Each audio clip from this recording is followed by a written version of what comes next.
Então, como trazer o presente? O presente, me diz, como trazer o presente, Lúcio? Né? A sua memória e o estilhaço do presente nesse momento. E como você cruza os seus estudos sobre o fascismo no Brasil, a informação e a sua memória da Nise? Foi surpresa a pergunta, mas eu acho que é interessante também trabalhar com essa possibilidade esquiza, né? Então tá bom. Então vamos lá, vou tentar também surpreender com a resposta. Eu improvisei agora, já diante da tua fala, o Pedro, vou improvisar aqui uma coisa que eu não tinha planejado para começar essa fala, para a gente depois circular, eu quero escutar também, que é justamente a presença, né? A Nise foi muito marcante na minha vida. Foram 4 anos e pouco apenas de convivência trabalhando direto, mas foi quase toda a vida sendo influenciado e é isso que eu vou compartilhar. Mas antes de falar, eu queria dizer para vocês todos, quem está assistindo, vocês que estão aqui, né? Até hoje eu consegui fazer uma coisa que foi eu considerava uma espécie de dívida, vou usar essa palavra, eu não gosto muito, mas eu não achei nenhuma melhor. Uma retribuição, né? Um carinho, né? De uma devolução do tanto que eu recebia da obra dela, de tudo que eu vinha a conhecer, né? Lá no Engenho de Dentro, depois no Museu do Inconsciente, na Casa das Palmeiras, e com ela, escutando-a contar a vida dela, né, pessoalmente e tal, que foi um artigo. Eu tenho um artigo que foi escrito com muito carinho, demorou muito para sair, que chama-se Nise da Silveira, Filósofa da Alma, né? E, coincidência ou não, o Alberto falou do Spinoza, né, que é uma coisa também, mais uma que acabou me ligando a Nise. Fui eu que falei. Foi o Matheus? Acaba me ligando a Nise num só depois, porque eu gosto muito, estudei muito Spinoza, né, na faculdade, no meu percurso acadêmico da filosofia que eu tenho também. E eu vou abrir, né, com inspiração nas musas aqui, com uma fala da Nise, que eu separei, na verdade, com o escrito dela, do Cartas a Spinoza, está no livro, né, Cartas a Spinoza. Para quem não sabe, rapidamente, a Nise, ela escreveu um livro, Cartas a Spinoza, onde ela se corresponde ficticiamente com Benedictus de Spinoza, ou Baruch Spinoza, como outros preferem falar, o Bento Spinoza. Era um filósofo um ponto fora da curva totalmente, né? Não sei se talvez nasceu em era errada, ou a era que botou ele no momento que não era, mas era totalmente diferente. O filósofo do Deus Natureza, né? E isso aqui é para convocar aqui a presença e memória dela, né? Quando ela diz o seguinte, numa das cartas, né? Ela fala assim: meu caro Spinoza, se nos apercebemos somente de 2 atributos, pensamento e extensão, na academia a gente aprende, né, que é o res cogitans e o res extensa, dentre os infinitos atributos inerentes à substância única, que era Deus, para Spinoza, e a Nise está fazendo essa alusão, eu nem sei o que seria do nosso entendimento se formássemos ao menos uma vaga noção de mais alguns outros atributos da substância única, que era Deus. As discussões referentes à substância e os seus 2 atributos conhecíveis, ou seja, corpo e psique, né, já dão panos para mangas, como se diz no Nordeste. Então, a Nise conversava desse modo com Spinoza, né? Eu abro esse papo aqui lembrando essa passagem de uma carta, e o contato que eu tive com ela, vou começar de frente para trás, né? Eu trabalhei na Casa das Palmeiras, para quem não sabe, é uma clínica, né, no modelo que a gente pode dizer, ela não fundou com esse nome, chama-se Clínica de Reabilitação e Psiquiatria Casa das Palmeiras, né? 1956, se eu não me engano, foi em dezembro, vou puxar tudo pela memória, 26 de dezembro seria isso. Então, ela fundou esse espaço, é uma casa de portas abertas, ela ainda existe lá em Botafogo, mas originalmente não era em Botafogo, Tijuca. É um espaço no qual Nise tratava, né, acolhia pessoas com desarmonia psíquica usando expressão artística. Estou contando isso de frente para trás. O ano foi 94, Nise já estava bem idosa, ela viveria mais 5 anos, aproximadamente, né, 5 anos e pouco. Ela passou em 99. Mas nesse período foi o período que eu tive a convivência presencial com ela. Na Casa das Palmeiras, na casa dela, ocasionalmente, grupo de estudo, nas poucas vezes que eu fui, nas palestras que ela dava, contando a trajetória dela ou orientando. Uma presença sempre firme, mesmo com a idade avançada, estava de cadeira de rodas. Ela sofreu um acidente, uma queda, né? E fraturou o fêmur, se eu não me engano, e não conseguiu se recuperar totalmente. Então, esse foi o período. Mas por que eu falo de frente para trás? Porque isso eu tinha acabado de me formar, né? E eu finalmente tinha ido trabalhar com ela. E aí eu vou recuar no tempo 7 anos, 1987. Minha primeira faculdade, eu estava no 2º ano da psicologia, e eu fui fazer uma pesquisa para a cadeira de psicopatologia, lá no Engenho de Dentro, né, no Centro Psiquiátrico Pedro II, era o nome antigo. Mais adiante eu vou fazer uma linha histórica bem rápida, bem sucinta, que foi onde Nise, né, onde floresceu assim de uma maneira, né, muito impressionante, muito marcante, toda a revolução dela no cuidado, no tratamento com o outro, né, com as pessoas na saúde mental, revolução tanto no tratamento, tanto no acolhimento do outro, e tanto com todos os profissionais de saúde que tiveram oportunidade de trabalhar junto com ela, de aprender com ela, e também de elaborar as descobertas que ela fazia, que ela gostava muito de frisar isso também. Ela ia aprendendo fazendo, né? Então, eu fui fazer essa pesquisa e eu já trazia de casa, e aí vem o porquê de tanta força na influência, né? Eu já trazia de casa uma influência muito grande da obra dela, já tinha escutado muito. Por que isso? Porque meu pai e meu tio, dois médicos psiquiatras pretos, e depois eu vou explicar o porquê que eu estou assinalando isso, na carreira de medicina. Um conheceu meu pai e o meu tio, o irmão dele, amicíssimo da Nise.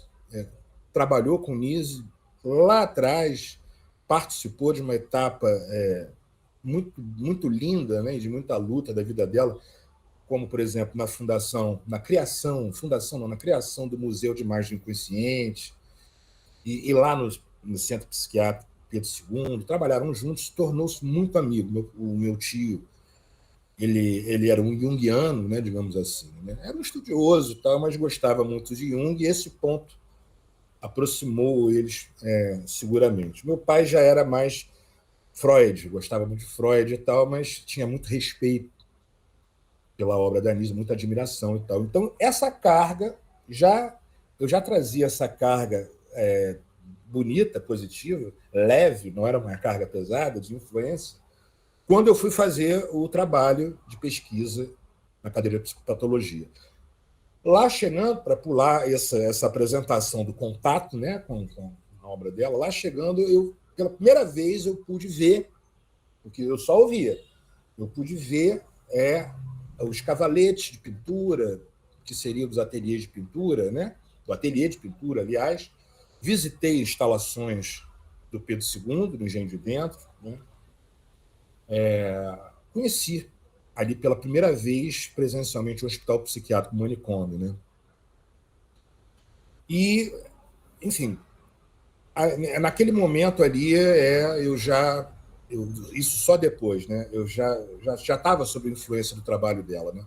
E aí eu volto para a Casa das Palmeiras para dizer que foi a partir do trabalho em 94 em diante, né, que eu fiquei lá até 98, ateliês de quê, gente, lá na Casa das Palmeiras, né, na clínica? Ateliês de pintura, de modelagem em barro, ateliês de música, oficina de música, oficina de teatro, na época que eu estava no Teatro do Oprimido, do Boal, que estava lá, né?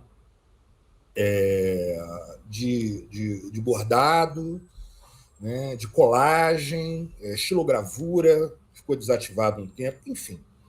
E o porquê, rapidamente a gente retoma depois, o que havia de tão diferente nisso, nessa abordagem? A Nise, as expressões artísticas tornaram-se para ela, a partir do momento que ela vai ser alocada lá no Engenho de Dentro, se eu não me engano foi 45 ou 46, ela foi anistiada, depois eu vou tocar nisso, né?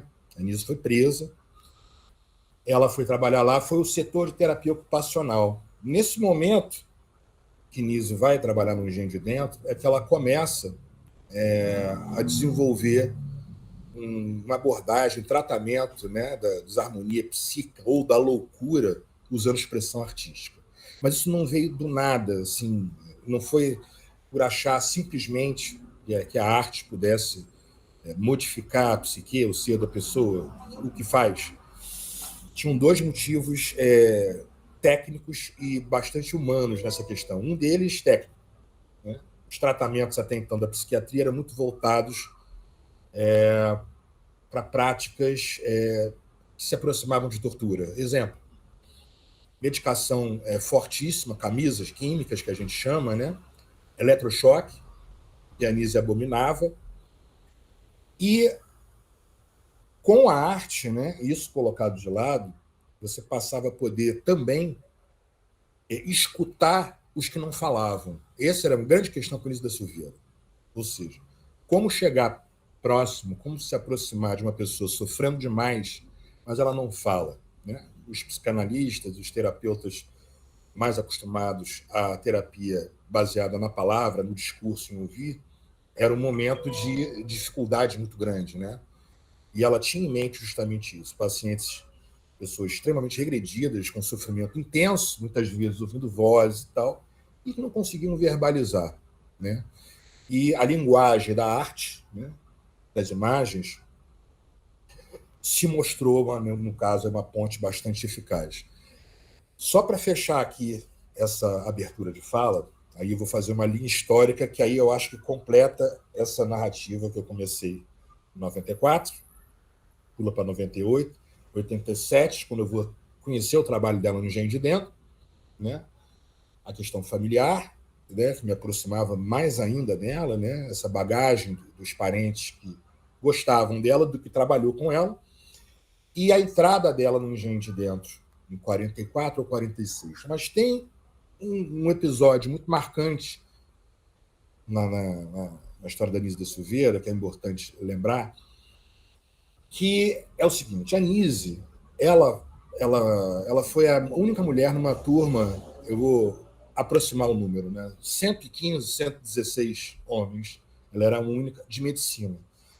E aí eu assinalei que tanto meu tio quanto meu pai, né, médicos pretos, porque eu tenho a impressão que o meu tio, principalmente, havia essa questão da Nise ser uma médica, mulher, claro, nordestina, né? Ela estudou lá em Salvador, Universidade Federal, numa turma de homens, numa profissão de homens, início do século, vejam só vocês, de homens e de brancos. Né? A medicina ela tem uma marca muito forte, inclusive, né, nós temos problemas aí nessa recente ebulição, né, dessas ameaças da extrema-direita, que a gente deixa para depois, que eu vou comentar. O que houve, então? A Nise se forma e tal, veio para o Rio, né, foi trabalhar lá na Praia Vermelha. Havia um hospício ali, né? Nacional dos Alienados, o nome. Em 1936, ela lá, já combatendo frontalmente a abordagem e tratamentos que ela considerava desumanos, ou seja, eletrochoque, entre outras coisas que aconteciam dentro do hospício. Quem teve rotina em um manicômio sabe muito bem o que eu estou falando, né? Pelo menos até um certo período. A barra, né? A dureza que é lá dentro. Né? E melhorou, mas ainda há muita coisa por aí. E ela foi presa por quê? Ela foi presa, faço um parênteses, eu tenho um vídeo no meu canal, no Portal Fio do Tempo, que eu consegui as matérias de jornal da época, mas assim, bem desgastada. Ela foi presa acusada de comunismo, uma trama lá interna envolvendo médicos, enfermeira e tal, essa coisa, leituras da Anísia. A Anísia não era, atenção, a Anísia não era afiliada a partidos comunistas, nada disso.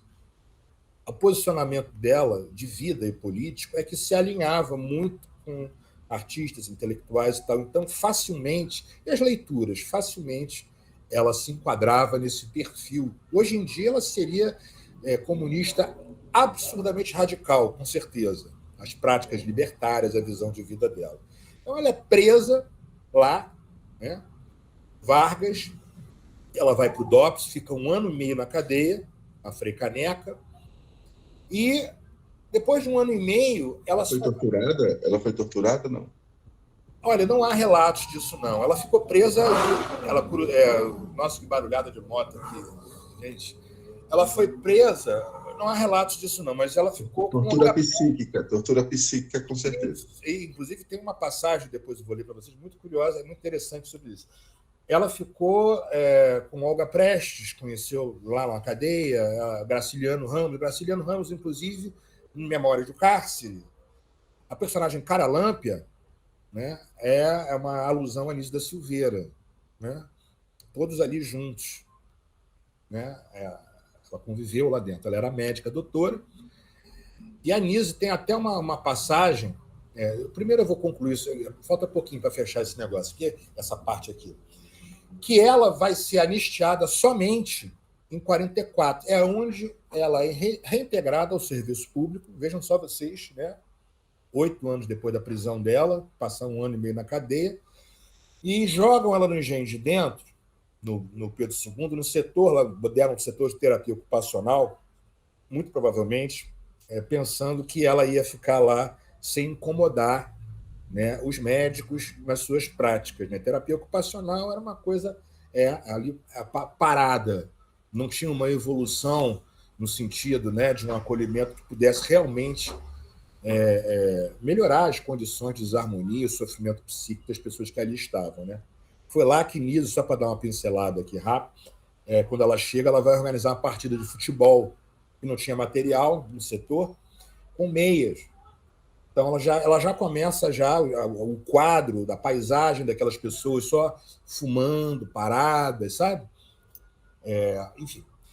E esse aí foi o salto que eu dei do início de vida dela, ou seja, ela vem de Alagoas, psiquiatra, né? Ela vem para o Rio, é presa. Numa das matérias, inclusive, está no documentário que eu fiz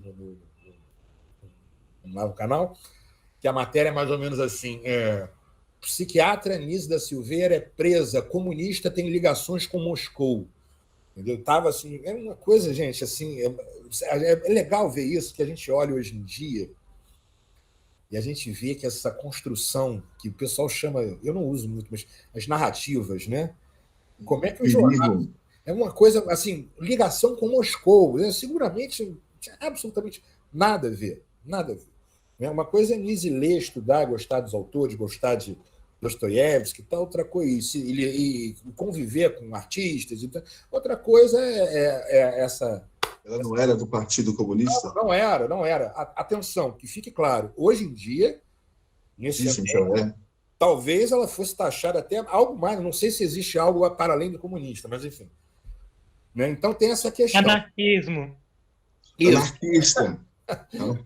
Então, eu acho que isso é um resumo, tá, gente? Assim, muito hiper resumido. Havendo um momento depois, eu acho, já estou falando um tempão aqui, eu acho legal passar um pouco a bola para compartilhar com vocês também a questão da parte técnica. Eu estou chamando de parte técnica, não estou dizendo que a Anísio escreveu que era técnica, mas é uma parte técnica que orientou a construção, né, das práticas que ela desenvolveu com as expressões artísticas. Não veio do nada. Muito embora a Anísio gostasse de arte, muito, mas assim, ela observou na rotina do manicômio coisas problemáticas que faziam do manicômio um manicômio, uma prisão onde nada andava, né, onde era um depósito de pessoas, e ela vai modificar isso observando questões técnicas que, digamos assim, elas se tornaram quase que irrefutáveis pelos médicos da época e deram sustentação, creio eu, teórica, para ela avançar com força para fazer a verdadeira revolução, né, que ela fez. Antes de passar a bola, gente, que eu estou aqui falando, eu queria só ler o... Questões técnicas como? Desculpe, questões técnicas como? Quer que eu diga logo? Então tá bom. Deixa ele ler, moço, deixa ele ler. É que eu ia ler agora uma passagem, questões técnicas que ela... Eu digo, então, que a Anísia associa, primeiro, uma coisa que incomodava muito ela, que revoltava, digamos assim, era o tratamento desumano. Inclusive, ela dizia, com animais, ela não entendia pessoas abandonarem os animais de final de vida, dos animais doentinhos e tal, que ela dizia que era o momento em que eles estavam precisando mais de amor e mais de atenção, mais de acolhimento, né? Às vezes indefesos, criados pelas pessoas, e muitas pessoas têm essa questão de sacrificar o animal.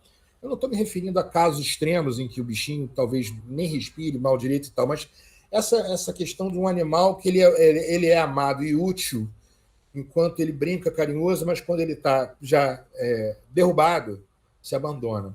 Imagina que uma pessoa que pensava com isso com animais, que amava gatos, né? A postura dela com humanos, a revolta dela com qualquer tipo de tratamento desumano e tortura físico-psíquica era muito grande. A postura frontal contra o ECT, né, que o nome técnico é eletroconvulsoterapia, não é que o ECT fosse uma maldição, uma coisa e tal.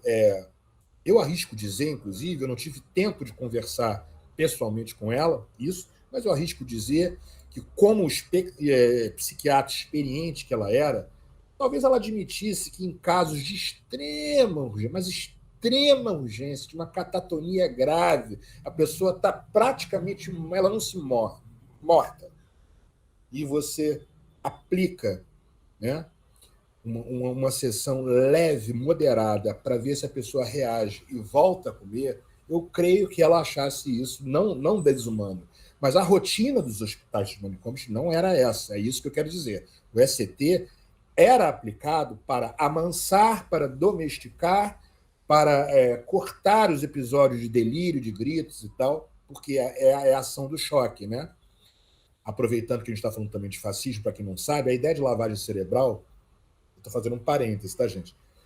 Que eu não curto, porque isso surge na época da Guerra Fria como uma prática estadunidense. Ela também pegava a ideia de ECT, porque o eletrochoque ele vai fazer o quê? Ele vai fazer um apagamento temporário de memória. Mas depois ela volta, tá? Mas faz um apagamento. Diferentemente do computador, a nossa memória não se apaga assim, como você desliga e formata a máquina. Tanto é que a gente, às vezes, age, mas não lembra. Você pode não lembrar. A teoria do recálculo se baseia muito nisso aí, mas você age. Né? Voltando a Nise. Então,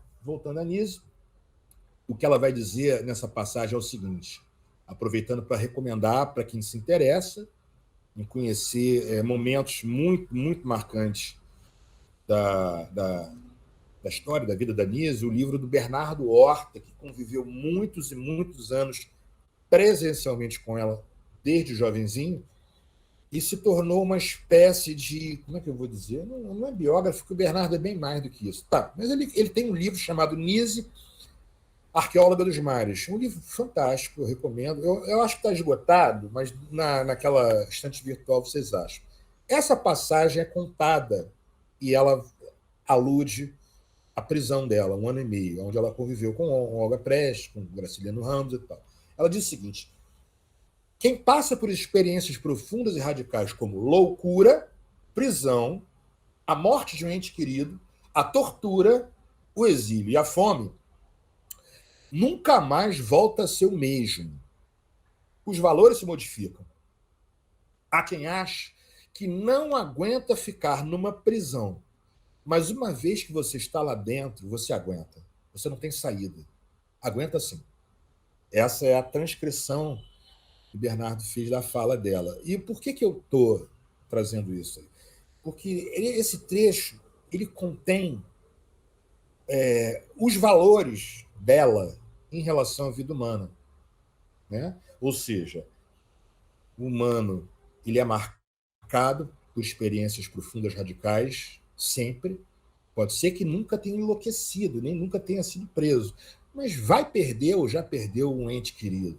Pode ser que nunca tenha sido torturado, mas pode ser que tenha sentido fome ou tenha sido obrigado a ficar no exílio, tá entendendo? Ela agrupa experiências que, de algum modo, elas se aproximam dessas marcas que elas devem ser enfrentadas com acolhimento, com tratamento humano, com aproximação, com escuta e com doçura, né? Ou seja, e nós somos seres que a gente acaba se adaptando. Isso é bom e é ruim, né? Voltando, enfim, alguém tinha perguntado uma coisa, a parte técnica. Então, já eu vou tocar nela, depois a gente, quando chegar a nova vez de eu falar, mas eu vou passar a bola, porque já está muito tempo com a palavra, tá, gente? Isso me preocupa também, que tem várias pessoas aqui. Qual é a parte técnica que eu falo, gente? A Nise, ela diz, ela já sabia, eletrochoque, camisa de força química, então isso não funcionava, e não funciona, apagamento da memória, né?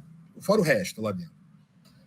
O que ela percebe? Ela vai notar que na rotina de hospício, né, o índice de reinternações, né, por parte dos pacientes que eram diagnosticados como esquizofrênicos, para quem não conhece, né, o público aqui pode estar ouvindo, se você for num hospital psiquiátrico como Juliano Moreira, que eu trabalhei anos lá, que tem lá os arquivos, se você for ver, a maioria dos esmagadores do diagnóstico é tudo esquizofrenia.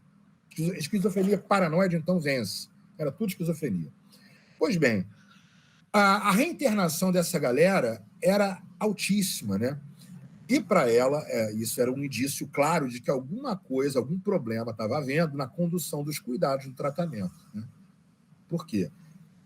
Frase dela, né? Desde muitos anos preocupava o fato de serem tão numerosas as reinternações nos nossos hospitais de centro psiquiátrico, né? Ou seja, segundo ela, as condições eram precárias, inclusive, para poder fazer esse estudo. Na época, imagina, só um minutinho, minha gatinha subiu aqui.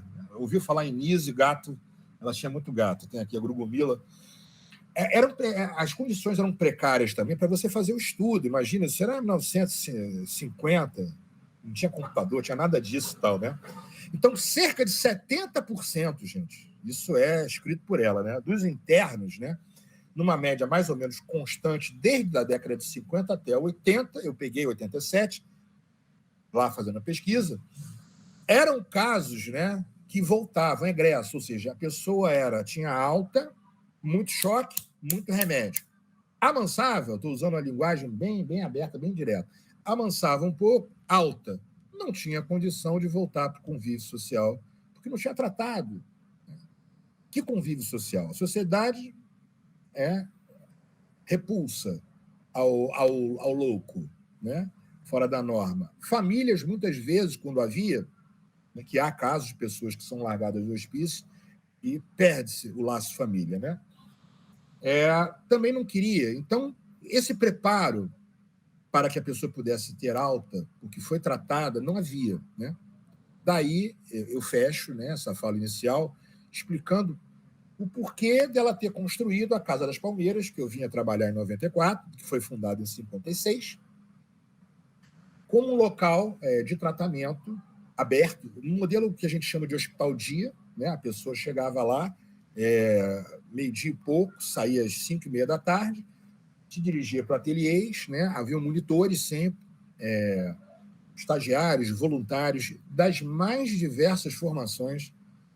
Com ela não trabalhavam psicólogos e médicos, havia, mas eram artistas, filósofos, escritores, enfim. Era uma interdisciplinaridade, uma equipe muito aberta nesse tratamento e acolhimento. Cada um ficava responsável, mais ou menos, como monitor por um ateliê, né? Estou fazendo um resumo, e ali começava, né, essa rotina de tratamento, analisando principalmente, mas não somente, né, porque tinha dança, teatro também, mas principalmente as imagens, pelaquilo que eu falei no início do nosso papo, né?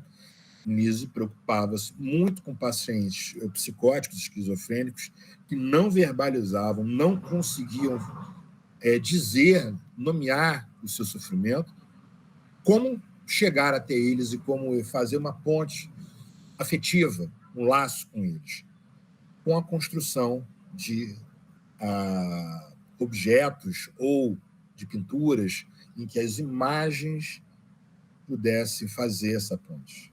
A análise das imagens e o fazer a imagem diário né, das pessoas que estavam ali para se tratar. Era terapêutico, era libertador e um caminho lentamente construído, né, para uma melhora, para minorar aquele sofrimento psíquico, poder fazer as peças, né? Eu estou chamando aqui de peças, desenhos, bordados, amassar o barro, né? Participar de uma encenação de teatro, uma época era o do Oprimido, do Boal, maravilhoso, mas anteriormente era outra modalidade de teatro que tinha, artodiano, era um teatro mais artodiano, que ela gostava de trabalhar. Então, encerro aqui, gente, passar a bola, estou falando um tempão, e depois eu circulo de novo, mais ou menos. Foi essa influência que eu sofri de Nise, né? Só para concluir mesmo, foi por causa disso, foi por causa do convívio com ela que eu decidi, lá mesmo, com 20 e poucos anos, fazer a filosofia depois. Ela sugeriu, né? Ela sugeria sempre para ampliar, para não ficar só com o olhar, os óculos do psicólogo, né? E hoje eu tenho certeza disso. Foi por causa desse contato com a obra dela, influência familiar e trabalho lá na Casa das Palmeiras, primeiramente, eu passei depois pelo Engenho de Dentro, né, Juliano Moreira e tal, que eu decidi levar a minha clínica para o público, ou seja, eu me tornei um psicólogo, um psicanalista meio diferente, que não é voltado para um consultório particular. As minhas práticas predominantemente em manicômios, para desmontar os manicômios, o que é conhecido como luta antimanicomial. Foi Nise que fez isso, né? E eu sou muito grato. Você sempre.